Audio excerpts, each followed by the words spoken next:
నమస్తే, welcome to special focus. ఇప్పుడు ఏపీలో పెద్ద చర్చాంశంగా మారినటువంటిది సిబిఐ రామ్ సింగ్, ఎవరైతే వివేకానంద రెడ్డి హత్య కేసులో కీలకమైనటువంటి దర్యాప్తు చేసినటువంటి అధికారి.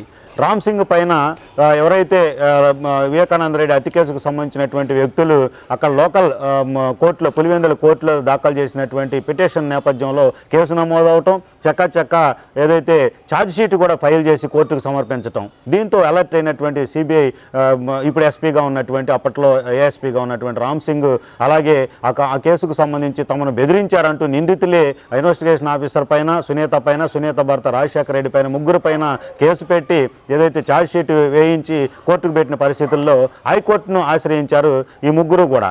ప్రస్తుతం హైకోర్టులో విచారణ 10వ తేదీన జరగనున్నటువంటి పరిస్థితి. దీనికి సంబంధించి హైకోర్టు సీనియర్ అడ్వకేట్, మహిళా న్యాయవాదిగా ఉన్నటువంటి రజనీ గారు మనతో అసలు ఈ యొక్క వ్యవహారానికి సంబంధించి ఏం జరగబోతుందని తెలుసుకుందాం. మేడం నమస్తే. ప్రస్తుతం రాష్ట్రంలో చర్చనీయాంశంగా ఉంది. హైకోర్టులో కూడా ఒక పిటిషన్ క్వాష్కి సంబంధించి దాఖలు చేసిన పరిస్థితి. సిబిఐ రామ్ సింగ్ కావచ్చు, అలాగే సునీత, రాజశేఖర రెడ్డి కావచ్చు. ఒక సిబిఐ అధికారిపైనే కేసు వేసే పరిస్థితి, నిందితుడు. దీన్ని ఎలా చెప్పుకోవచ్చు? అసలు క్వాష్ ఏం జరిగే అవకాశం ఉందంటారు? ముఖ్యంగా ఈ కేసు విషయంకి వస్తేనండి, కేసు వేసినోడు ఎవడు, వాడికి ఏం అర్హత ఉంది? వాడు సుప్రీంకోర్టులో సిద్ధార్థ లుద్రా గారు కేసుకి సంబంధించి సునీతమ్మ గారు అపీర్ అవుతుంటే అక్కడ కూడా వేద్దామని చూశాడు. ఎవడురా నువ్వు, నీకేం సంబంధం కేసు కానీ సుప్రీంకోర్టు మడిచి పక్కన పడేసింది. ఇప్పుడు కూడా వీడికి కేసుకి సంబంధం లేదండి. వీడు ఏం చెప్తాడంటే, ఈ కృష్ణారెడ్డి అన్నాడు, నన్ను పలానా పేర్లు చెప్పమన్నారండి అని. ఎలా అండి? ఎంక్వైరీ జరుగుతున్నప్పుడా, లేకపోతే ఎంక్వైరీ అయిపోయాక రాత్రికి ఇంటికి వచ్చా, లేకపోతే ఎవరన్నా ఫోన్ల ద్వారానా, మెసేజ్ల ద్వారానా? ఎలా అమ్మా? వాళ్ళు చెప్పారమ్మా నీకు అనేటటువంటి పరిస్థితి. ఎందుకంటే నేను అటు రోజు సిఐడి విచారణ జరుగుతున్నప్పుడు నేను అక్కడ ఎదురుగా కూర్చున్నానండి. నా ఎదురుగా TV5 సాంబశివరావు గారు కూర్చున్నారు. సిఐడి వాళ్ళు క్వశ్చన్లు అడుగుతున్నారు. ఇది సిఐడి క్వశ్చన్లు అడుగుతున్నప్పుడు ఒక ముద్దాయి అనుకోండి వాళ్ళ దృష్టిలో, TV5 సాంబశివరావు గారు ఒక అనుమానితుడు అనుకోండి. ఆయన ఎదురుగా నన్ను కూర్చోబెట్టారు. ఒక మనిషి ఇక్కడ కూర్చుండగా ఇంకొక వ్యక్తిని క్వశ్చన్లు అడుగుతారు. ఆ ప్రతి క్వశ్చన్ వీడియో టైప్ రికార్డ్ చేస్తారు. నన్ను ఇలా అడిగారు, అలా అడిగారు అంటే మేము ఎప్పుడు అడిగామండి అంటూ ఆధారాలు చూపిస్తారు. మరి కృష్ణారెడ్డి గారిని, నువ్వు జగన్మోహన్ రెడ్డి గారి పేరు చెప్పు, నువ్వు భారతి గారి పేరు చెప్పు, నువ్వు భాస్కర్ రెడ్డి గారి పేరు చెప్పు అని ఆయన అడిగారా? ఎలా అమ్మా, ఎప్పుడు, ఎలా, ఎక్కడ, ఎవరి ద్వారా అడిగిచ్చారు అని ఆధారాలు అడుగుతారు. వీటన్నిటికంటే మించి హైకోర్టులో క్వాష్ చేసుకున్నప్పుడు అండి, సావిరంగా సిబిఐ వాళ్ళు వస్తారు చూడండి. సిబిఐ వాళ్ళు ఏమంటారు తెలుసా? నేను దర్యాప్తు చేయాలా వద్దా, మీరే చేసుకుంటారా? దర్యాప్తులో భాగంగా మొట్టమొదటిగా తెలిసిన వ్యక్తి పిఏ కృష్ణారెడ్డి గారు. ఎందుకంటే పిఏ పోస్ట్ 20 సంవత్సరాల నుంచి పనిచేస్తున్నాడు. ఎమ్మెల్సీ ఎలక్షన్స్ ఓడిపోవడానికి గల బలమైన కారణం కూడా కృష్ణారెడ్డి గారికి బాగా తెలుసు. 2 సంవత్సరాల క్రితం జరిగే ఎమ్మెల్సీ ఎలక్షన్స్లో రాజకీయ ఎఫెక్టు ఈ ఎలక్షన్ మీద చూపించింది, ఇతని చావు మీద చూపించింది. అదే రకంగా ప్రతిరోజు కృష్ణారెడ్డి గారు దినచర్య ఏంటి? పొద్దున్నే 5ంటికి లెగుస్తారు, కాలకృత్యాలు తీసుకుంటారు, మార్నింగ్ టీ తాగుతారు, పొద్దున్నే 8ంటికల్లా టిఫిన్ తింటారు అని కొన్ని ఉన్నట్టుగానే ప్రతిరోజు వెళ్ళి పొద్దున్నే ఆయన నిద్ర లేపి ఆయన బయటకు వస్తే పేపర్ చదవడం, ఇటువంటి దినచర్యల్లో భాగంగా ఆ రోజు విరుద్ధంగా గేటు కాడే నుంచోవడం, అది కూడా సాక్షి కాదు పేపర్, ఆంధ్రజ్యోతి పేపర్ చదవడం. అమ్మా ఇంకా కూడా లెగవలేదే వివేకానంద రెడ్డి గారు అని ఏది హైదరాబాదులో ఉన్న వాళ్ళ ఆవిడికి ఫోన్ చేశారే కానీ ఇక్కడ తలుపు తట్టలేదండి. గమనిస్తే అరే అన్నిటికీ కారణం కృష్ణారెడ్డి 4 తన్ని తగలేస్తే నిజాలన్నీ అవే బయటకు వస్తాయి అన్న విషయం సిబిఐ ఎంక్వైరీకి ఏంటండి బాబు, చిన్న పిల్లలకేం తెలుసు, నేను సీనియర్ అడ్వకేట్ కాదండి, ప్రతి ఒక్కరికి తెలిసినటువంటి మినిమం కామన్ సెన్స్, నైతిక విషయం అన్నమాట. ఈ విషయాన్ని విస్మరించారా? అసలు సిబిఐ దర్యాప్తులో ఎందుకు పులివెందుల కోర్టు ఇన్వాల్వ్ అవుతుంది? పులివెందుల పోలీసుడు ఎక్కడ ట్రైనింగ్ అయ్యి వచ్చారండి? ఇమీడియట్గా ఎంత గొప్పగా ఛార్జ్షీట్ దన్న వేస్తారు. ఎందుకంటే మా ఆంధ్రలో ఎస్పెషల్లీ ఈ గుంటూరు, విజయవాడ, ప్రకాశం ఎవరు తొందరగా ఛార్జ్షీట్ వేయట్లేదండి. అలాంటి వాళ్ళని పులివెందులు పంపించి ట్రైనింగ్ చేయించాలి. టక్క కోర్టు ఎలా చెప్తే అలా చేస్తారంటే చూడండి ఎంత భయభక్తులతో ఉన్నారు కోర్టు అంటే. మరి ఏంటో మా జగన్మోహన్ రెడ్డి గారు మాత్రం 6041 వాయిదాలకి అటెండ్ కావట్లేదు, మా కోర్టుని ధిక్కరిస్తున్నారు. వీళ్ళు మాత్రం కోర్టు ఏది చెప్తే అదే, అంటే ఏది చెప్తే అది కాదు, ఇది మాత్రం చేసేస్తుంది. సో ఇటువంటి విషయాల్లో కృష్ణారెడ్డి గారికి అన్నీ తెలుసన్న విషయాన్ని గుర్తించిన సిబిఐ ఎంక్వైరీ పలుమార్లు విచారణ చేయడంలో తప్పు లేదండి. దే పెయిడ్ నో, పేమెంట్ తీసుకున్నాడు కదా, అందుకే తన వంతు బాధ్యతగా కేసు వేస్తున్నాడు. ఇప్పుడే కాదండి, సుప్రీంకోర్టులో కూడా వేయాలని చూశారు. అక్కడి నుంచి వెనక్కి పంపిస్తే ఏదో ఒకటి చేయాలి కాబట్టి తన వంతు బాధ్యతగా ఇక్కడ చేశారండి. సో క్వాష్ అడిగినప్పుడు మీకు గుర్తుంటే గతంలో అవినాష్ రెడ్డి గారి బెయిల్ విషయంలో ఏ8కి బెయిల్ ఇస్తుంటే తెలంగాణ హైకోర్టుని సుప్రీంకోర్టు చివాట్లు పెట్టింది. ఎందుకు నీకు అంత అత్యుత్సాహం? సిబిఐ దర్యాప్తులో ఎందుకు కోర్టులు ఇన్వాల్వ్ అవుతున్నాయి? వాళ్ళ పని వాళ్ళని చేసుకునివ్వరేంటి? ఏ8కి బెయిల్ ఇవ్వడం ఏంటి? కేసు 4.5 సంవత్సరాలు జరుగుతుంటే వాళ్ళు కస్టడీలో పెట్టి విచారణ చేసుకుంటారేమో, మీకెందుకు అంత అత్యుత్సాహం? మీ పరిధి దాటి పనిచేయకండి అంటూ సుప్రీంకోర్టుని చివాట్లు పెట్టింది.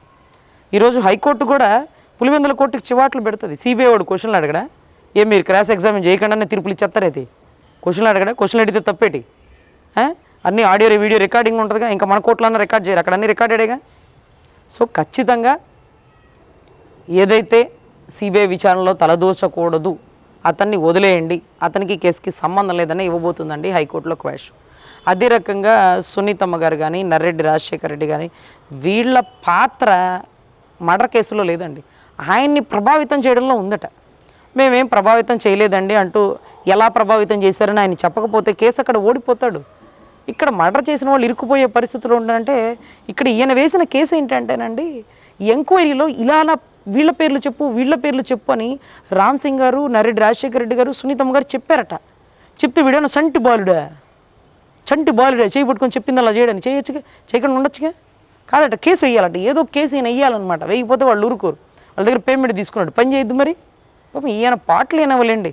అరే నీకు ఏం న్యాయం కావాలిరా అంటే 20 సంవత్సరాలు పనిచేసిన మా యజమాని చావుకి కారణాలు తెలియాలనలేదండి, నా పాస్పోర్ట్ రెన్యూవల్ చేయాలన్నాడు. నువ్వేం కోరుకున్నావు అంటే నా ఉద్యోగం తిరిగి రావాలనుకుంటున్నాడు. ఏం ఎక్స్పెక్ట్ చేస్తున్నావు ప్రశాంతంగా ఉండడానికి అంటే ఆయన రహస్యాలు, చావుకు సంబంధించిన రహస్యాలు తెలియాలంటే ఆయన రాజకీయ కుట్రకోణంతో చంపారండి అని చెప్పలేదండి. నా కొడుకు పెళ్ళిళ్ళు అయిపోవాలి, నేను అమెరికా వెళ్ళిపోవాలన్నాడు. ఇలాంటి దరిద్రుడిని పిఏ పోస్టులో పెట్టుకోవడం, కృష్ణారెడ్డి గారి పాత్ర ఏమాత్రం ఉందో రాష్ట్ర ప్రజలందరికీ తెలియడం. సో ఈయన ఒక కేసు వేస్తే మళ్ళీ పులివెందుల కోర్టు దానితో పనిచేయడం. పులివెందుల కోర్టు ఏం పెద్ద తోపు కోర్టు కాదండి, దాని మించిన హైకోర్టు ఉంది. హైకోర్టు ఏం పెద్ద తోపు కోర్టు కాదండి, దాని మించిన సుప్రీంకోర్టు ఉంది. ఈ కోర్టులని మనం అనకూడదండి ఏమి. సుప్రీంకోర్టు హైకోర్టును తిట్టిద్ది, హైకోర్టు పులివెందుల కోర్టును తిట్టింది. ఇక్కడ పులివెందుల కోర్టులో వీడే ముద్దాయి, కానీ హైకోర్టుకు వచ్చి ఆర్గ్యుమెంట్ జరిగాక వీడికి కేసుకి సంబంధం లేని జడ్జిమెంట్ ఇచ్చేస్తారు. ఇట్లాంటి కేసులు కొన్ని వేల కేసులు మేము చూసినామండి. సో ఖచ్చితంగా ఇక్కడ కూడా జరగబోయేది అదే. ఎందుకు మీరు ఎంక్వైరీలో విచారణలో వస్తున్నారు? అదేమన్నా పీక మీద కత్తి పెట్టారా? నీ పేరు చెప్పమన్నారు, నువ్వు చెప్పకుండా ఉండొచ్చుగా.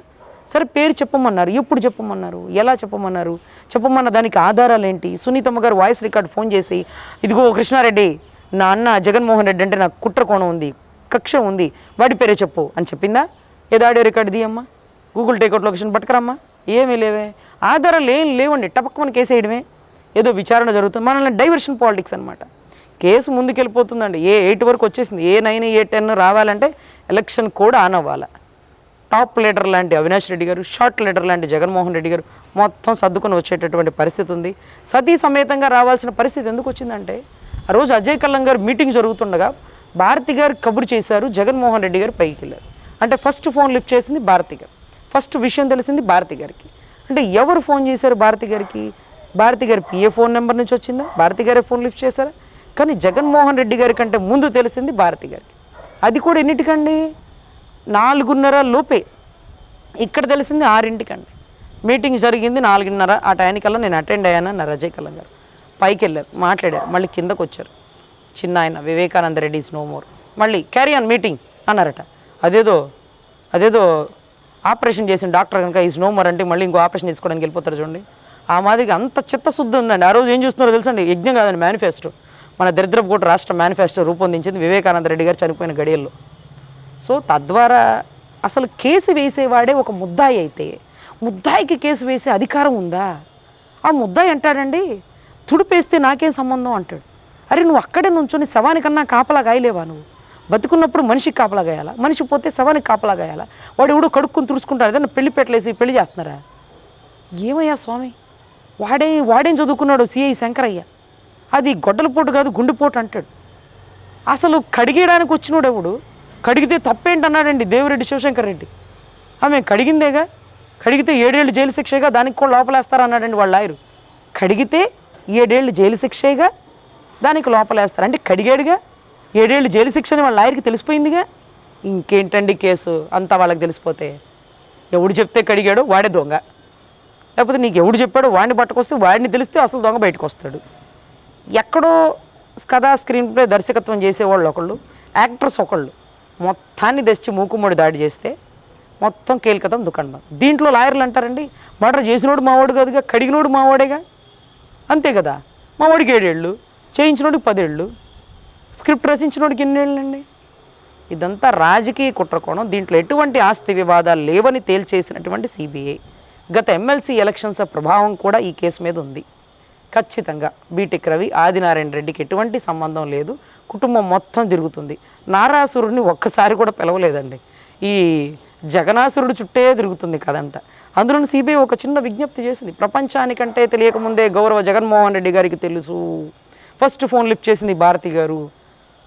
మరి ఏ 9, ఏ 10, ఏ 12 వీళ్ళిద్దరు ఉండకుండా ఉంటారా? ఉంటారుగా. అసలు వీళ్ళిద్దరిని విచారణ పిలవకుండా ఉంటారా? పిలవాల్సిందిగా. పిలిస్తే ఏం చెప్తారో, అరే చెన్నై ఆయన చనిపోయినాడంట ప్రశాంతంగా మీటింగ్ ఏంటో చెప్పినావయ్యా. ఏమోనండి, నేనంతా డ్యూటీ మైండెడ్. సరే మీటింగ్ అయితే అయిపోయింది, దాని తర్వాత ఫ్లైట్కి రావాలి కదా, చార్టెడ్ ఫ్లైట్ వాడతావు కదా. తాడేపల్లి నుంచి కృష్ణాయపాలనికి చార్టెడ్ ఫ్లైట్ వాడినట్టు, తాడేపల్లి నుంచి తెనాలికి చార్టెడ్ ఫ్లైట్ వాడినట్టు, లోటస్ ప్లాంట్లోని చార్టెడ్ ఫ్లైట్ కూడా దిగడానికి పెట్టినట్టు ఉండాలిగా. మరి ఎందుకు వెళ్ళా అంత లాంగ్ జర్నీ ఎందుకు చేసినావు? డ్రైవర్ ఎందుకు చనిపోయినాడమ్మా? ఎవడికి 2 కోట్లు 3 కోట్లు ఇచ్చి కేసు ఒప్పుకోమన్నా వాడు ఎందుకు చచ్చిపోయాడు? పాపం ఆపరేషన్ చేసిన ఈసీ గంగిరెడ్డి గారు ఎందుకు చచ్చిపోయారు? ఏంటి హత్యలు? ముద్దుసీను, బాను, సూరి ఈ హత్యల్లాగే ఉన్నాయా? ఏమో మరి. సో ఖచ్చితంగా పులివెందల గుట్టు, పులివెందల్లో రాజకీయ కుట్రకోణం. పాపం పులివెందల్లో అందరూ మంచివాళ్ళు, చదువుకున్న వాళ్ళు, విజ్ఞానవంతులు, అన్ని కులాల వాళ్ళు ఉన్నారండి. కానీ ఈ ఒక్క ఇంటి పేరు చూసారా? ఇంటి పేరు మీరు వినుంటే బహుశా, మా ఇంటి పేరు నక్క. అది దళితుల్లో ఉంది, కాపుల్లో ఉంది, యాదవుల్లో కూడా ఉందంటండి. మరి వాళ్ళ ఇంటి పేరు ఏడిట్ల సందింట అనేది ఉంది చూడండి. అదేందో మరి ఒక్కళ్ళకే ఉందండి. ఎందేటి సందేటి, ఎందేటి సందేటి చూడండి. అది పాపం అసలు నోరే తిరగట్లేదు. ఆ ఎందేటి సందేట్లు ఉన్నాయి చూడండి. అది ఆ ఒక్క రెడ్డి కులంలోనే ఉందా? వీళ్ళకి తప్ప ఇంకెవరికైనా ఉందా? ఈ ఇంటి పేరుతో ఉన్నవాడు కర్ణాటకలో ఉన్నాడా, ఆంధ్రాలో ఉన్నాడా, గుంటూరులో ఉన్నాడా, ప్రకాశంలో ఎవరు లేడండి. వాళ్ళ కుటుంబం ఒకటే. వాళ్ళ ఇంటి పేరు కూడా వాళ్ళే పెట్టుకున్నటువంటి చరిత్ర మరి ఎవరికీ లేదు. ఏ కులాల్లో లేదు, ఆ కులంలో కూడా ఎవరికీ లేదు. సో చరిత్రను సృష్టించాలన్నా, చరిత్రకి చెదలబట్టాలన్నా వీళ్ళేనండి. రాజారెడ్డి గారి బాంబులు చుట్టిన దగ్గర నుంచి, తండ్రి నుంచి లక్షణాలు ఎంత వస్తాయో తెలియదు కానీ తాత నుంచి ఆస్తులు వస్తాయంటారు చూడండి. తాత నుంచి బుద్ధులు కూడా బాగా సంక్రమించుకున్నాడండి. తద్వారా రెండో రాజారెడ్డిలాగా ఈరోజు రాష్ట్రాన్ని రాజారెడ్డి రాజ్యాంగం రచించాడండి.